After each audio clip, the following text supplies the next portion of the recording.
và men đi áp saraអង្គរហេតុអីបានហៅថា đi អាប់សារ៉ាអង្គរអូខេយើងមកមើលផ្ទៃមុខរបស់នាឡិកាផ្ទៃមុខគឺមិនមែនរាបស្មើទេបងប្អូនឃើញមានកដេបកដប់ហើយពណ៌ទៀតសោតគឺដូចទៅនឹងថ្មភក់ដែលមាននៅលើប្រាសាទរបស់យើងផងដែរបងប្អូនក៏លេខមើលមកឆាច់ទៀតបងប្អូននឹងឃើញមានក្បាច់ចកក៏ដូចជាផ្កាច័ន្ទផុសអណ្ដែតមកលើតែម្ដងដែលក្បាច់នេះគឺយើងដកស្រង់ចេញពីសម្ពុតទេពអប្សរាមួយអង្គជំរាបសួរបងប្អូនទាំងអស់គ្នាថ្ងៃនេះខ្ញុំនឹងមកធ្វើការ unboxing នាឡិកាដៃមួយដែលមានការរចនាបែបអន្តរសម័យហើយជាប្រភេទ limited edition ផងដែរផលិតមានកំណត់ម៉ូដនេះក៏បានផ្សារភ្ជាប់ជាមួយនឹងវប្បធម៌ក៏ដូចជាអត្តសញ្ញាណនិងប្រវត្តិសាស្ត្ររបស់ខ្មែរយើងផងដែរនេះគឺជាប្រអប់នាឡិកាដៃដែលខ្ញុំនឹងធ្វើការបើកជូនបងប្អូនមុននឹងបើកខ្ញុំសូមបង្ហាញពីអារម្មណ៍របស់ខ្ញុំបន្តិចសិននៅពេលដែលខ្ញុំបានកាន់ប្រអប់នេះខ្ញុំមានអារម្មណ៍ថាវា premium មែនតើហើយក្រៅតែពីភាព premium របស់ប្រអប់នេះគឺបងប្អូននឹងឃើញមានការរចនាបែប unique តែម្ដងជាមួយនឹងក្បាច់ការច័ន្ទ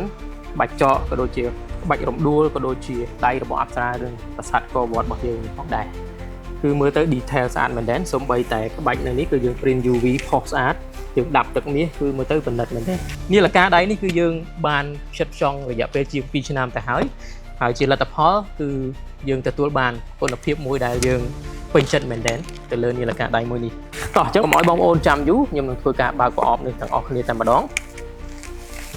តោះតែននៅពេលដែលបងប្អូនបើកបងប្អូននឹងឃើញមានកែវ zoom នេះមួយសម្រាប់ទុកឲ្យបងប្អូនមើល detail ទៅលើនាឡិកាដៃអញ្ចឹងយើងនឹងដក layer ទី1ចេញបន្ទាប់ពីដក layer ទី1ចេញបងប្អូននឹងឃើញមានពិលនេះគឺជាពិល UV ដែលមកជាមួយនឹង USB-C សម្រាប់បងប្អូនសាកថ្មហើយពិលនេះប្រើសម្រាប់បញ្ចាំងទៅលើ luminous នាឡិកាដៃឬក៏ឆ្លុះលុយបានយើងមើលលុយខ្លាំងលុយពិតផុតអីក៏យើងអាចយកពិលនេះប្រើបានអញ្ចឹងជាដំបូងខ្ញុំសូមបង្ហាញទៅលើនាឡិកាដៃសិននៅពេលដែលបងចុចនាឡិកាដៃនេះនឹងឃើញមាន luminous ចេញមកគឺក្បាច់ស្អាតមែនទែនហើយជាក្បាច់អ្វីខ្ញុំនឹងជម្រាបតាមក្រោយ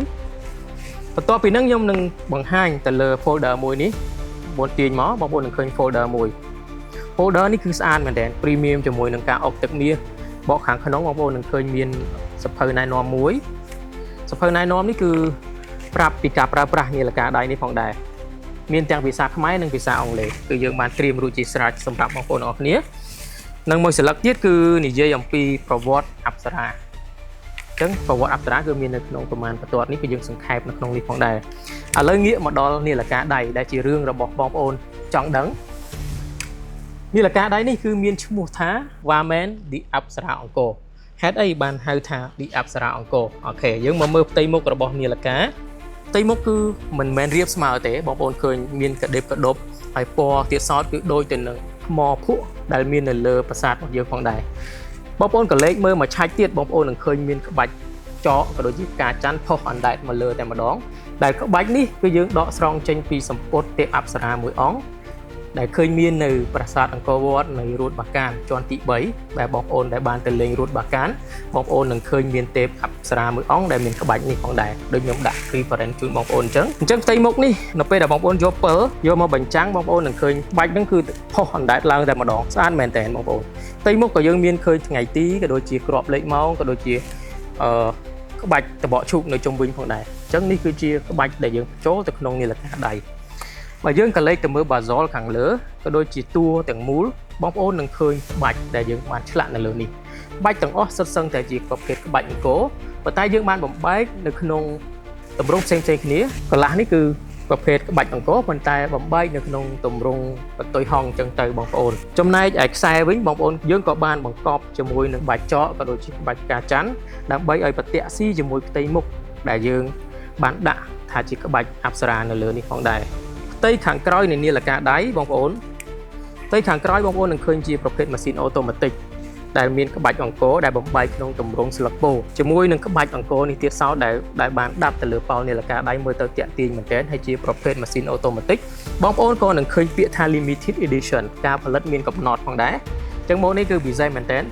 ក្បាច់ចកក៏ដូចជាក្បាច់ការច័ន្ទក៏បានដាប់នៅលើក្បាលរុយដែរបងប្អូនណាក្រៅតែពីការបញ្ចូលអត្តសញ្ញាណក៏ដូចជាក្បាច់ផ្សេងៗនៅលើនាឡិកាដៃមួយនេះយើង